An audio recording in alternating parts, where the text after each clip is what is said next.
నియోజకవర్గం. నేను అమెరికాలో ఉండి 11 సంవత్సరాలు అమెరికాలో ఉండి తిరిగి వచ్చాను ఇండియాకి. ఇక్కడ ప్రస్తుతం జరగబోయే ఎన్నికలలో జైరాబాద్ పార్లమెంట్కి ఎంపీగా పోటీ చేయబోతున్నాను. ఎందుకంటే ఇదివరకు ఎన్నికైన ఎంపీలు ఎవరు కూడా సరిగ్గా పనిచేయలేకపోతున్నారు. అందువలన మనకు ఎలాంటి అభివృద్ధి జరగడం లేదు. ముఖ్యంగా పేదవాళ్లకు ఎలాంటి న్యాయం జరగడం లేదు. మీరే చూశారు, సురేష్ శెట్కర్ సార్ 5 సార్లు చేశాడు, కానీ అరకొర 1-2 పనులు తప్ప 15 ఏళ్ల క్రితం అయినారు ఆయన ఎంపీ. 1-2 అరకొర పనులు తప్ప ఏమీ పెద్దగా మన ప్రాంతానికి చేసింది లేదు. అట్లాగే బీబీ పాటిల్ గారు 10 సంవత్సరాలు ఎంపీగా ఉండి అసలు ఏమీ చేయలేకపోయారు. మన సమస్యలు కూడా ఏమీ కూడా తెలుసుకోలేకపోయారు, మన ప్రాంతానికి రాలేకపోయారు, మనతో మాట్లాడలేకపోయారు. అలాంటి ఎంపీలే మళ్ళీ ఈసారి ఎన్నికల్లో పోటీ చేయబోతున్నారు. పనిచేయని ఎంపీలకి ఎందుకు ఓటేయాలి అని మీరే ఆలోచించండి. కొత్త వారికి అవకాశం ఇవ్వాలి మనం ఎప్పుడైనా, అప్పుడే మన దేశం బాగుంటుంది, మనమందరం బాగుంటాం. నిస్వార్థంగా సేవ చేయాలి అన్న కాంక్షతోనే నేను ఈ రాజకీయంలోకి వచ్చాను. దయచేసి నా సింహం గుర్తుకి మీ అమూల్యమైన ఓటు వేసి నన్ను పార్లమెంట్కి పంపించండి. నేను నిరంతరం నిస్వార్థంగా ప్రజల కోసం అనునిత్యం పనిచేస్తాను. నా సొంత ప్రయోజనాలకు ఎప్పుడు నేను పాటుపడను.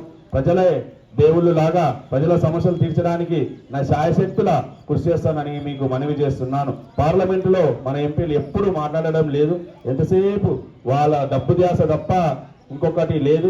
నేను పార్లమెంట్కి వెళ్తే ప్రతి బిల్లు పైన నేను మాట్లాడతాను.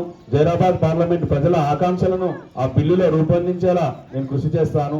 అంతేకాకుండా ఆ బిల్లులో ఉన్న మంచి చెడులన్నీ కూడా పార్లమెంట్లో చెప్పడమే కాదు, మీడియా ముందు కూడా చెప్తాను, ప్రజలలో కూడా చెప్తాను.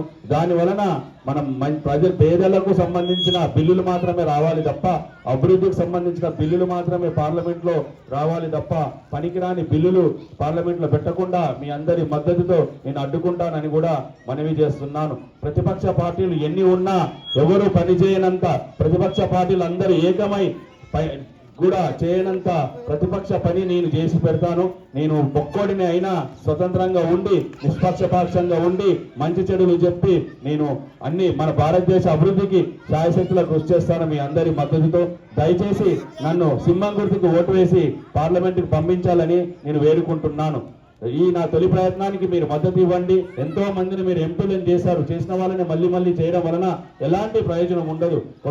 ఒక కొత్త యువకుడిని లాగా మీ ముందుకు వచ్చాను, చదువుకున్న విద్యావేత్తగా వచ్చాను. నేను అమెరికాలో 200 దేశాలకు సంబంధించిన వివిధ దేశాలకు సంబంధించిన ప్రజలతో పనిచేసిన అనుభవం నాకు ఉంది. నేను ఏదైనా కూడా నేను నిర్మోహమాటంగా మాట్లాడగలుగుతాను. మంచి మాత్రమే నేను మాట్లాడతాను, నిజం మాట్లాడతాను, సత్యాన్ని గెలిపించే విధంగానే మాట్లాడతాను తప్ప నేను ఎప్పుడు అన్యాయంగా ఏది ఉండను. అన్యాయానికి ఎదురుగానే ఉంటాను తప్ప న్యాయాన్ని గెలిపించే రకంగానే పనిచేస్తాను. దయచేసి ఈ సింహం గుర్తుకు ఓటు వేసి నన్ను పార్లమెంట్కి పంపించండి. మీ అందరికీ నేను నిస్వార్థంగా సేవ చేస్తూ నేను ఎంపీగా ఉంటాను తప్ప స్థానికంగా ఉంటాను అని నేను వేడుకుంటున్నాను. నా సింహం గుర్తుకి ఓటు వేసి ఆదరించాలని మళ్ళొకసారి మీకు విజ్ఞప్తి చేస్తున్నాను. సింహం గుర్తుకి ధన్యవాదాలు.